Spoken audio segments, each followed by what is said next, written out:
Hello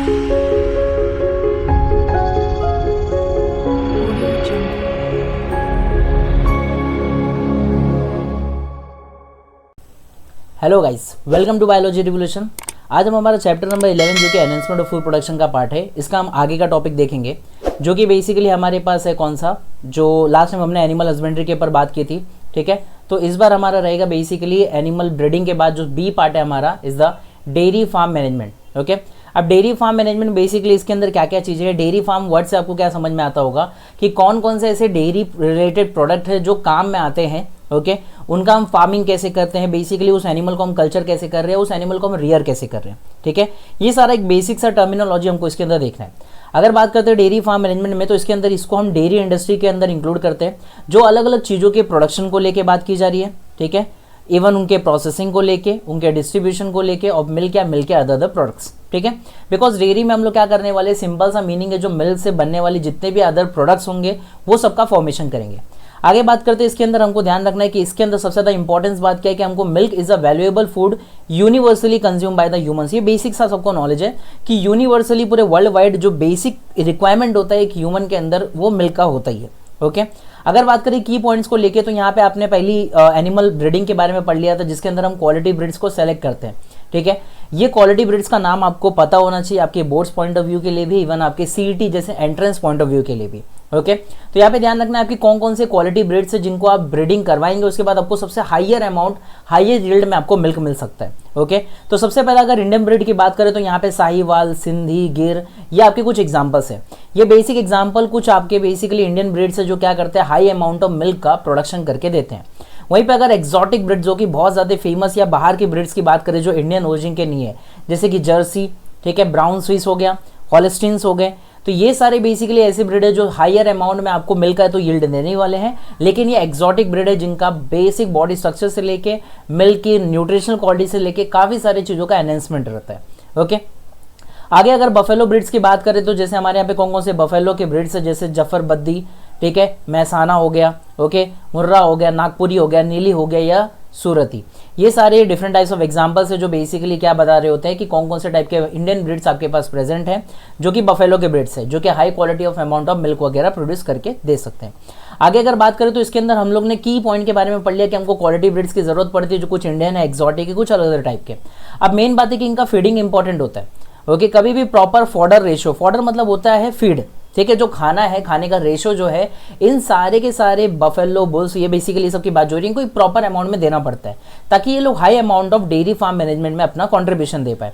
जिसमें अगर बात की जाए तो किस किस चीज़ों के रेशियोज को मिला के बनाया जाता है इसके फीड को, इसके खाने को, जैसे कि लेग्यूम्स है, ग्रासेस है, मेज है, जवार है, ये सारे जितने भी चीज़ें, इनको एक प्रॉपर तरीके से एक प्रॉपर रेशियो में फॉर्म करके क्या करना पड़ता है, फीड करना पड़ता है, जिसके वजह से हाई क्वालिटी ऑफ आपको मिल्क का प्रोडक्शन मिल सकता है।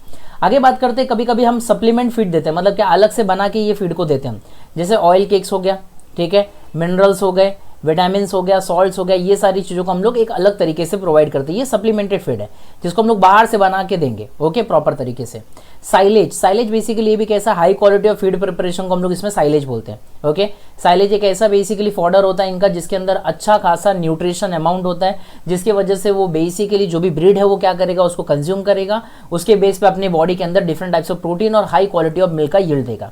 ओके, हाइजीन एंड क्लीननेस भी एक सबसे ज़्यादा इंपॉर्टेंट पार्ट होता है इस सारी चीज़ों में। जैसे कि हमने पहले भी एनिमल ब्रीडिंग के बारे में जब पढ़ा था तो वहाँ पे हमने पोल्ट्री के बारे में पढ़ा। पोल्ट्री फार्मिंग में भी आपको इंपॉर्टेंट है कि हर एनिमल का बेसिक क्लीननेस, वेटरनरी सबसे ज़्यादा इंपॉर्टेंट होता है। उसी तरीके से यहाँ पे हाइजीन और क्लीननेस मेंटेन करना उस एनिमल के लिए सबसे ज़्यादा इंपॉर्टेंट है। जैसे कि अगर इनका हाइजीन और क्लीननेस करके हम क्या करने वाले, एसेंशियल फॉर मिल्किंग, मतलब क्या जो मिल्क निकालने का प्रोसेस है उसका, वो मिल्क को स्टोर करने का और इवन वो मिल्क को ट्रांसपोर्ट करने का, ये सारे जगहों पे क्लीनिनेस और हाइजीन होना बहुत ज़्यादा इंपॉर्टेंट है, वरना अगर जितना भी प्रोडक्ट बना है वो सारा का सारा क्या हो जाएगा, खराब हो सकता है। ओके, चांसेस होते हैं। और ज़्यादा से ज़्यादा हो सकता है तो मैकेनाइजेशन, रिड्यूस द कंटामिनेशन, ये बहुत सबसे अच्छी बात है कि ह्यूमन के मैनुअल हैंड्स वगैरह को छोड़ के अगर मशीनरी ये सारी चीज़ों पे काम करे, जैसे बेसिकली जो मिल्क होता है, मिल्क यहाँ पे अगर आपको पता हो एक मिल्क सकर होता है जो क्या होता है, फिट हो जाता है प्रॉपर, और मिल्क को क्या करता है, खींचता है, सक करता है और उसको स्टोर करते जाता है एक स्टोरेज टैंक के अंदर। तो ऐसे सब टाइप के मैकेनिज्म को अगर यूज किया जाए तो मे बी क्या होगा, इसमें कंटामिनेशन का रिस्क बहुत ज्यादा कम होता है। ह्यूमन हैंड से कैसा हो सकता है, बेसिकली कभी कभी कोई चीज साफ करने चले गए, कुछ और हो गया, तो कंटामिनेशन ह्यूमन हैंड के जरिए, मैनुअल के जरिए होने का चांसेस थोड़ा ज्यादा होता है। ओके आगे बात करते हैं, यहाँ पे उनके शेड को भी क्लीन करना सबसे ज्यादा इंपॉर्टेंट होता है। क्लीन डेली प्रॉपर फीडिंग देना हो गया, उनका जो फीड है उसको भी क्लीननेस तरीके से देना, उनको प्रॉपर वाटरिंग करना, उनको लाइट फैसिलिटी देना, ये सारी चीजें मोस्ट इंपॉर्टेंट है उनके शेड में जो है प्रोवाइड हो जानी चाहिए। बिकॉज इसी के जरिए क्या होगा, जो डेयरी फार्म मैनेजमेंट है उसमें इंक्रीज या इंक्रीमेंट देखने को मिल सकता है हमको। ओके मिल्क से कौन कौन से प्रोडक्ट है, हम इतना डेयरी फार्म मैनेजमेंट में मेहनत कर रहे हैं तो इससे होने भी क्या वाला है, क्या क्या मदद मिलेगी, क्या क्या चीजें हमको मिल रही है, फायदा तो होना चाहिए हमको। तो क्या क्या चीजें, जैसे कि कर्ड हो गया, क्रीम हो गया, बटर हो गया, घी हो गया, कंडेंस मिल्क हो गया, खोआ हो गया, चीज हो गया, तो ये सारे डिफरेंट मिल्क के क्या है, प्रोडक्ट्स है। ओके जिनका अलग अलग डिमांड है, मार्केट रेट्स अलग अलग है, जो एक बेसिकली ह्यूमन को बेनिफिट देते हैं और डेयरी फार्म मैनेजमेंट को एनहेंस करते हैं। कभी कभी एडिशनल इनकम भी आता है ये सब चीजों से। जैसे कि काऊ डंग की बात करें तो काऊ डंग एज अ मैन्योर के तौर पे यूज होता है एग्रीकल्चर फील्ड्स के अंदर, जिसके वजह से अच्छा खासा एज अ बायो फर्टिलाइजर के तौर पे ये यूज किया जा सकता है।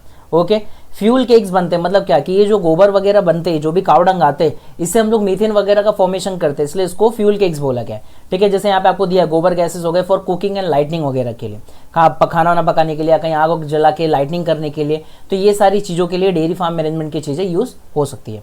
ओके नेक्स्ट टॉपिक हम पढ़ेंगे हमारा किस पे, पोल्ट्री फार्म मैनेजमेंट पे।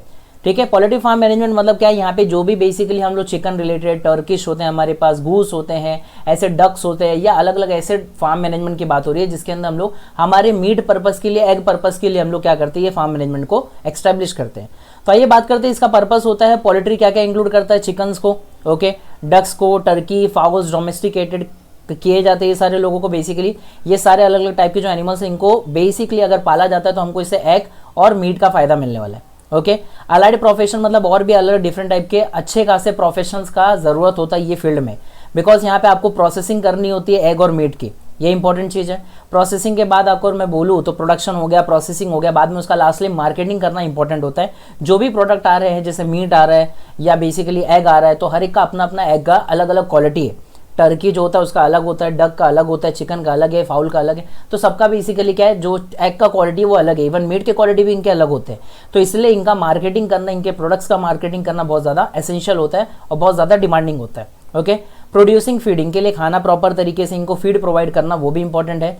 इक्विपमेंट हो गया और इवन फार्मास्यूटिकल, ये सारे चीज़ों के लिए एक प्रॉपर प्रोफेशनल की ज़रूरत होती है, वही प्रॉपर तरीके से पोल्ट्री फार्म मैनेजमेंट को हैंडल कर सकता है।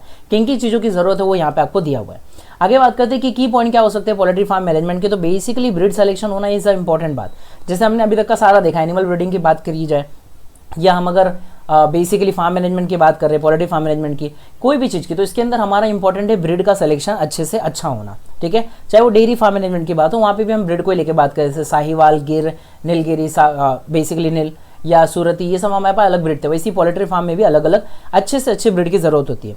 अब ये ब्रीड के पास किस चीज़ की खासियत होनी चाहिए वो इंपॉर्टेंट है कि ये डिजीज फ्री होने चाहिए, ठीक है, और प्रोडक्टिव ब्रीड्स होने चाहिए। मतलब इनको ज़्यादातर जो डिजीज है ये उससे रेसिस्ट रहे, ज़्यादातर डिजीज इनको हो ना, और इवन ये अच्छा खासा अमाउंट ऑफ अपना प्रोडक्शन भी करके थे। आगे बात करें बेस्ड ऑन द ओरिजिन के हिसाब से बात करें तो हमारे पास यहाँ पे अमेरिकन ब्रीड्स का नाम दिया, जैसे पाइलमोथ रॉक हो गया, न्यू हैम्पशायर हो गया, रॉड आइलैंड रेड हो गया, ये सारे हमारे पास अलग अलग ब्रीड है पोल्ट्री के, जो अच्छा खासा अमाउंट ऑफ मीट और एग का प्रोडक्शन करके देते हैं, जो कि मार्केट डिमांड के हिसाब से बहुत ज़्यादा हाई होते हैं। एशियाटिक ब्रीड हमारे पास जैसे ब्रह्मा, कॉकिन हो गया, लैंगेंसन हो गया, ये सारे अलग टाइप के हमारे पास एशियाटिक ब्रीड है।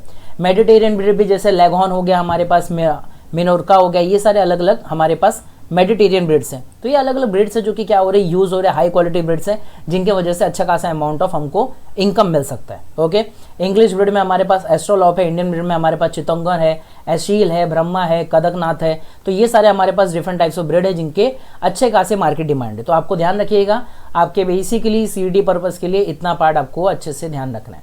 सीईटी हो गया आपके एंट्रेंस पर्पज़ के लिए ध्यान रखना है। आगे बात करें हमारे पास एग लेयर और मीट प्रोड्यूसर, ये दो अलग अलग कैटेगरी होती है पोल्ट्री के अंदर।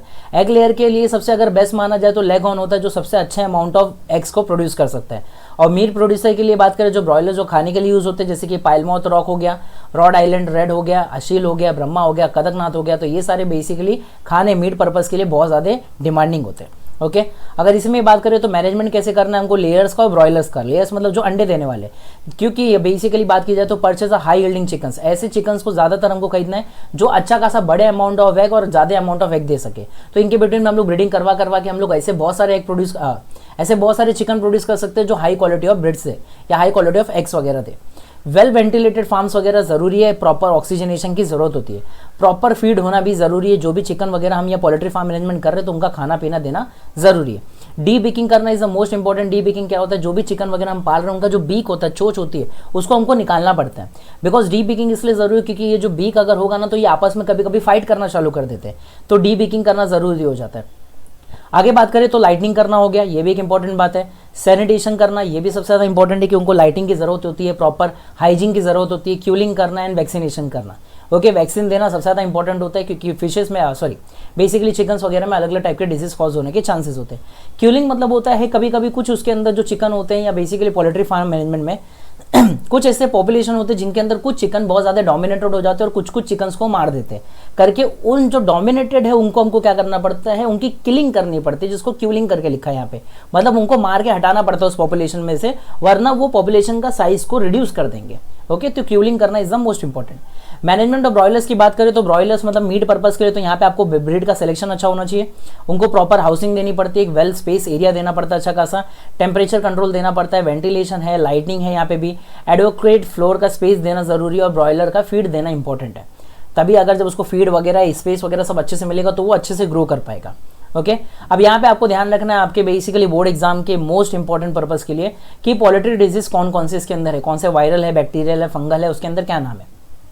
जैसे अगर बात की जाए पोल्ट्री फार्म मैनेजमेंट में वायरल डिजीज होने के सबसे ज्यादा कौन से चांसेस होते हैं, तो रैंकेट हो गया, ब्रोंकाइटिस हो गया, एवियन इन्फ्लुएंजा, बर्ड फ्लू वगैरह हो गया।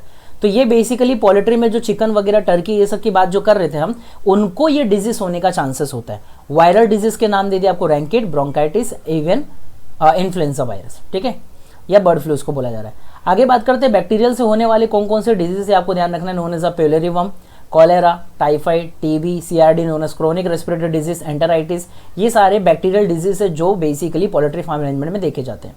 आगे अगर फंगाई डिजीज की बात करें तो एस्फिगुलस है, फेवस है, थ्रश है, ठीक है। ये सब आपको डायरेक्ट नाम याद रखने हैं आपके basically boards point of view के लिए, बिकॉज आपको वहाँ पे एज आ इस चैप्टर रिलेटेड बात करूँ तो आपको कैसा आता है, शॉर्टकट मतलब ऑब्जेक्टिव फॉर्म में आता है ज़्यादातर कि डिजीज है उसका कौन सा इसमें वायरल है, बैक्टीरियल है कि क्या है, और अगर बैक्टीरिया है तो उसका नाम क्या है, ठीक है। ऐसा सब आपको क्वेश्चनिंग हो सकता है। आगे बात की जाए तो पैरासाइटिक डिजीज के अंदर जैसे कि लाइस है, राउंड वर्म है, सीकल वर्म है, इन्फेक्शन, बेसिकली ये सारी चीज़ें आपको देखने मिल सकती है पैरासाइटिक डिजीज में। आगे प्रोटोजोन डिजीज में एक ही नाम दिया यहाँ पे, कॉकोडाइसिस की बात दी गई है जो पोल्ट्री में देखी जाती है। ओके तो होप्सो आपको यहाँ तक का समझ में आया रहेगा, जो कि हमारे पास दो बेसिकली डेयरी फार्म मैनेजमेंट के बारे में हमने देखा कि डेयरी प्रोडक्ट का क्या इंपॉर्टेंट है, कैसे हमको मेंटेन करना है, क्या क्या बेसिक से हाइजीन एंड क्लीननेस है। ओके इसी तरह हमारे पास पोल्ट्री फार्म मैनेजमेंट में कौन कौन से अलग अलग ब्रीड्स है उनका नाम आपको ध्यान रखना है, same for the dairy farm management के लिए। एग लेयर कौन है, ब्रॉयलर कौन है, उसके बाद भी एग ब्रॉयलर का आपको मैनेजमेंट कैसे करना है, एंड इंपॉर्टेंटली किसके पोल्ट्री डिजीज में viral, fungal, bacterial, parasitic and the protozoans disease कौन कौन से है। ओके तो होप्स आपको यहाँ तक का समझ में आ गया होगा। अब आप बाकी का जो हमारे पास एनिमल ब्रीडिंग का या एनिमल हस्बेंड्री का पार्ट है उसको हम नेक्स्ट लेक्चर में कंटिन्यू करेंगे। ओके तो इसी तरह हमारे साथ बने रहे। Thank you so much.